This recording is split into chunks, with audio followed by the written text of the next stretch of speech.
श्री निशिकांत दुबे।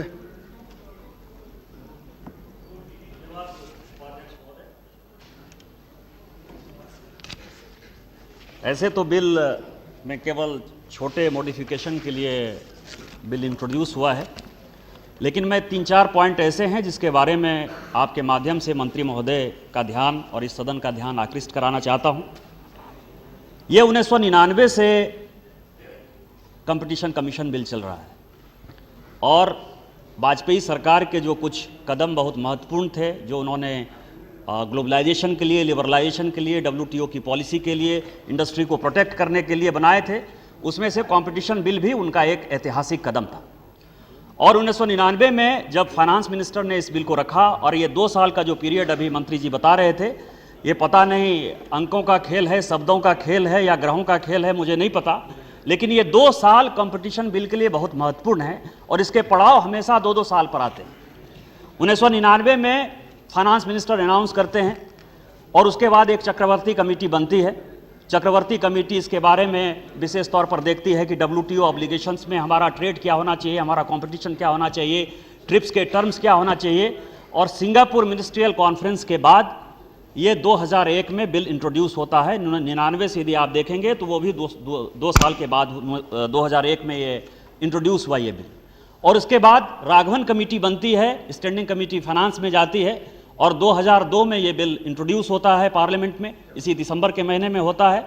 और 2003 अक्टूबर में फाइनली ये रूप लेता है। यदि 2001 में बिल इंट्रोड्यूस हुआ और 2003 में ये बिल प्रभावी होता है, कानून के रूप में आता है, तो वो भी 2 साल है। और उसी वक्त काफ़ी इशू उठाए गए थे, उठाए गए थे कि इसमें जज का रोल होना चाहिए, जुडिशरी का रोल होना चाहिए। और इसके बाद सुप्रीम कोर्ट में एक केस होता है और सुप्रीम कोर्ट का फैसला 2005 में आता है। यदि उसको देखेंगे तो वो भी 2 साल होता है, 2003 से 2005 आता है। और 2005 में कहता है कि कंपटीशन कमीशन जो है वो अलग होगा और जुडिशियल बॉडी जो है वो अलग होगा। और इसके लिए सरकार फिर 2 साल के बाद जागती है और 2007 में इसका अमेंडमेंट लेके आती है। 2005 और 2007 में यदि आप देखेंगे तो फिर 2 साल होता है। और आपको आश्चर्य होगा कि 2003 में जो ये बिल हो गया, कंपटीशन बिल जो लागू हो गया, उसके चेयरमैन का अपॉइंटमेंट पहली बार 2008 में होता है, 5 साल बाद होता है। मतलब सरकार किस तरह से फंक्शन करती है इसके बारे में यदि आप देखेंगे। और फिर 2007 में उस अमेंडमेंट के बाद ये 2009 में फिर से ये लेकर आए हैं और उसमें कानून ये था कि MRTP के जो जितने केसेस थे वो 2 साल में एक्सपेडाइट होने थे। संजोग ऐसा था कि वो 2 साल का पीरियड कहीं ना कहीं रुक गया है क्योंकि MRTP में चेयरमैन नहीं थे, मेंबर्स ने इस्तीफा दे दिया है और इसके बाद ये सरकार ये बिल लेकर आई है। तो मुझे लगता है कि इसमें 2 साल नहीं लगना चाहिए, क्योंकि जब 2002 में ये बिल आया था पार्लियामेंट में तो उस वक्त खरमास था, हम हिंदू धर्म को मानते हैं, और आप फिर से एक खरमास में ये बिल लेकर आए हैं। इसमें 2 साल नहीं लगना चाहिए, केस एक्सपेडाइट होना चाहिए, ऐसा मैं आपके माध्यम से मंत्री महोदय से चाहूँगा। ये जो कंपटीशन बिल आया, इसमें जो संविधान का आर्टिकल है 301 to 307, और 307 ने जो आपको पावर दिया हुआ है कि पार्लियामेंट में by law appoint such authority as to considers appropriate for carrying out the purposes of Article 301, 302, 303, 304 to 306। ये जो दिया है इसमें आपके ऊपर काफ़ी बाइंडिंग है। सेंट्रल स्टेट रिलेशन का सवाल है, प्राइस राइज होता है, सर्व शिक्षा अभियान है, आप सारा कुछ स्टेट के ऊपर डालने की कोशिश करते हैं। इसीलिए ये कंपटीशन कमीशन बिल आपको लोगों ने दिया और आपके हाथ में एक हथियार है। इसमें जो सबसे इंपॉर्टेंट पार्ट है वो प्रोड्यूसर, ट्रेडर और कंज्यूमर का जो प्रोटेक्शन है, ये कंपटीशन बिल को देखना है। और प्रोड्यूसर तो जहां चाहे वो अपना प्रोड्यूस कर सकता है, कंपनी बैठा सकता है, ट्रेडर को जहां बेनिफिट होगा दे सकता है, लेकिन हम लोग जिस गरीब मुल्क में रहते हैं, जहां हम लोगों का निवास स्थान है, जो हम लोग पार्लियामेंट में चुनकर आते हैं, गरीब हमको वोट देते हैं, उसमें कंज्यूमर का प्रोटेक्शन सबसे इंपॉर्टेंट होता है। और कहीं ना कहीं इस बिल में या हमारे में जो विल पावर है उसमें कहीं ना कहीं मैं परेशानी देखता हूं। माइक्रोसॉफ्ट कंपनी थी अमेरिका में इतना साहस था कि वो माइक्रोसॉफ्ट कंपनी को तोड़ सकता था। लेकिन मैं ये पूछना चाहता हूं, MRTP एक्ट से लेके कंपटीशन कमीशन बिल तक हमने इसके बारे में क्या किया? हमको 2 जगह 2 मोर्चों पर लड़ना पड़ रहा है।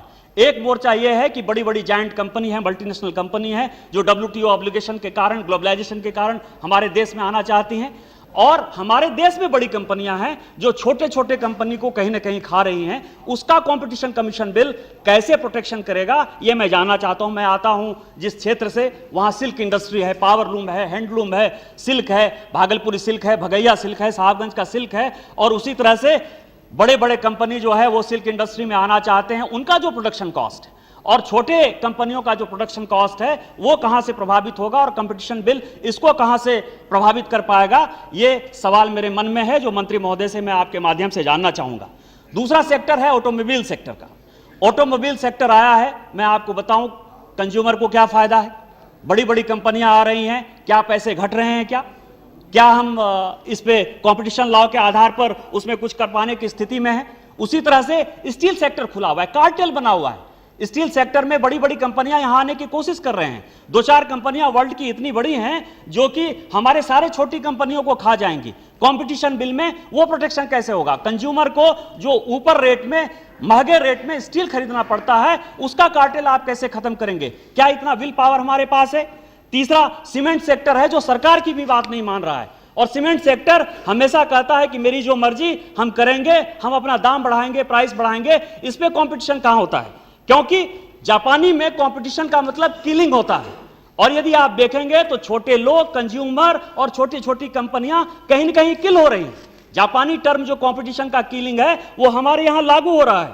उसी तरह से एविएशन में मान लीजिए कि बोइंग है और एयरबस में कंपटीशन है, लेकिन हमारे यहां मान लीजिए 2 कंपनी मर्ज कर जाती है। इसके पहले केस हुआ था, मर्ज हुआ था, MRTP में केस गया था, कंपटीशन कमीशन में केस गया था, उसके बारे में क्या हुआ? और उसके बाद कंज्यूमर को क्या फायदा हो रहा है? क्या सस्ते रेट में हम जा रहे हैं क्या? यदि यहां से मलेशिया, सिंगापुर जाना है तो हम सस्ते में जा सकते हैं, लेकिन यहां से यदि त्रिवेंद्रम जाना है, मद्रास जाना है तो हम महंगे रेट में जा रहे हैं। तो वो कंपटीशन कमीशन उसमें क्या कर रहा है? मैं केवल ये कह रहा हूं कि केवल लॉ बना देने से हम अपने जिम्मेवारियों से मुक्त नहीं हो रहे हैं। जो समस्याएं हैं वो समस्या ये है, पेट्रोकेमिकल में एक बहुत बड़ा जायंट हो गया है, कोई छोटी कंपनी नहीं नजर आ रही है। क्या माइक्रोसॉफ्ट की तरह हम पेट्रोकेमिकल सेक्टर को काट सकते हैं, तोड़ सकते हैं? क्या इतना कंपटीशन कमीशन को हमने ताकत दिया हुआ है? और यदि ताकत दिया हुआ है तो वो चीजें अभी तक क्यों नहीं पूरी हो पा रही हैं? उसी तरह से कोको कोला और पेप्सी है। आपको ध्यान होगा कि स्वदेशी कंपनी हुआ करती थी, उसने खरीद लिया।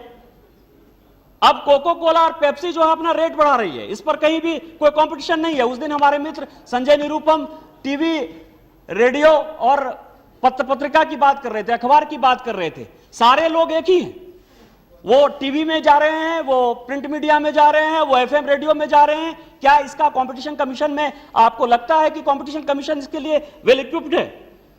तीसरा सवाल जो मेरा है कि जो भी चीजें आती है, जितनी भी गवर्नमेंट की एजेंसी है वो डिसाइड कर लेती है कि ये मेरा काम है। सीरियस फ्रॉड इन्वेस्टिगेशन ऑर्गेनाइजेशन आपके पास है, कंपटीशन कमीशन ज्यादातर इनपुट जो है उसी के माध्यम से लेगा, उसके रहते हुए सत्यम हो जाता है। हमारे यहां जितने भी लोग होते हैं, कभी CBI है, कभी EIU है, कभी DREI है, ताजमहल होटल में इंसिडेंट हो जाता है। और मैं इसीलिए कहना चाहता हूं इस सदन के माध्यम से, क्योंकि पॉलिटिशियन के ऊपर आज सबसे बड़ी रिस्पॉन्सिबिलिटी है, और जनता में कहीं ना कहीं पॉलिटिशियन के प्रति क्रेडिबिलिटी खत्म हो रही है। जब हमारे यहां आतंकवादी आ जाते हैं तो मिलिट्री इंटेलिजेंस क्या कर रहा होता है, IB क्या कर रहा होता है, राव का क्या कर रहा होता है। उसी तरह से आपके यहां सत्यम हो जाता है तो SFIO क्या कर रहा होता है। मधु कोड़ा का इतना बड़ा इंसिडेंट हो जाता है, ED जांच कर रही है, इन्वेस्टिगेशन एजेंसी जांच कर रही है, CAG क्या कर रही है, इनकम टैक्स क्या कर रहा है, DRI क्या कर रहा है। क्योंकि सारे, जब आप कोई एजेंसी बनाते हैं, कोई चीजें बनाते हैं, तो किसको क्या अधिकार देना है, किसके ऊपर कौन सी रिस्पॉन्सिबिलिटी फिक्स करनी है, कौन से अफसर किस तरह की रिस्पॉन्सिबिलिटी में काम करेंगे, आज तक हमने ये कोई डिसाइड नहीं किया है। और यही कारण है कि पॉलिटिशियन के ऊपर आज पूरा देश जो है हंसने की बात कर रहा है, हमारी क्रेडिबिलिटी कहीं ना कहीं जा रही है। आप ये देखिए, हसन गफूर का मामला हो जाता है, जब ट्रांजैक्शन हो रहा होता है, हवाला हो रहा होता है, क्या हमने किसी को पकड़ने की कोशिश की है? तो सवाल यह है कि आपका जो SFIO है सत्यम हो गया है, या और भी बड़ी कंपनियां यहां बहुत बड़ा स्कैम कर रही हैं, उसके बारे में सरकार को कहीं ना कहीं जवाब देना चाहिए। और जो मेरा चौथा सबसे बड़ा सवाल है कि कंपटीशन कमीशन बना है और इसको हमने बहुत ही पावरफुल बना दिया है, और इस पर reserve bank of India question उठा रही है। कह रही है कि मेरे क्षेत्र में आप अधिकार क्षेत्र नहीं कर सकते, क्योंकि मर्जर और एक्विजिशन भी जो है वो सीसीआई के डोमेन में हमने डाल दिया है।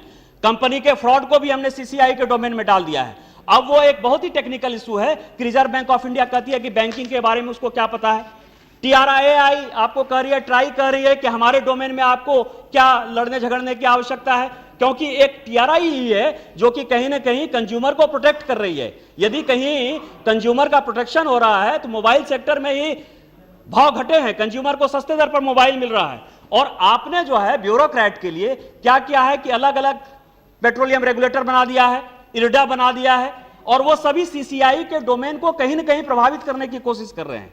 उसके बारे में अपने पास क्या जवाब होता है? और यदि आपने इन सबों के ऊपर, चाहे पावर रेगुलेटर के ऊपर, चाहे पेट्रोलियम रेगुलेटर के ऊपर, चाहे ट्राई के ऊपर या आरबीआई के ऊपर आपने एक सीसीआई को बना दिया है, तो मैं इतना ही कहूंगा कि गीता के 18वें अध्याय में एक श्लोक है कि जब अर्जुन को कोई ज्ञान की प्राप्ति नहीं हो रही थी तो अर्जुन को कृष्ण समझाते हैं कि सर्वधर्मानि परित्यज्य मामेकं शरणं व्रज अहं त्वां सर्व पापेभ्यो मोक्षयिष्यामि मा शुचः। इसका मतलब यह है कि यदि कोई रेगुलेटर काम नहीं कर रहा है, कोई कंज्यूमर काम नहीं कर रहा है, कुछ नहीं कर रहा है, आप सीसीआई के पास आइए, कंपटीशन कमीशन के पास आइए, अपने ट्रिब्यूनल के पास आइए और हम आपको सारे चीज से मुक्त कर देंगे। मर्जर एक्विजिशन भी हम कर देंगे, बैंकिंग भी समझा देंगे, पेट्रोलियम भी समझा देंगे, टेलीफोन भी समझा देंगे। इस तरह से फिर आपको क्या करना होगा? सीसीआई के पावर को कर्टेल करना पड़ेगा। तो जब आप ये बिल लेकर आए हैं, अमेंडमेंट लेकर आए हैं, तो इन चीजों को सोचना चाहिए। जो कॉन्स्टिट्यूशन का प्रेम्बल है कि आप यदि अच्छा से अच्छा कानून बना दीजिए, वो गलत हाथों में यदि आप डाल दीजिएगा तो वो उसका गलत प्रभाव होगा।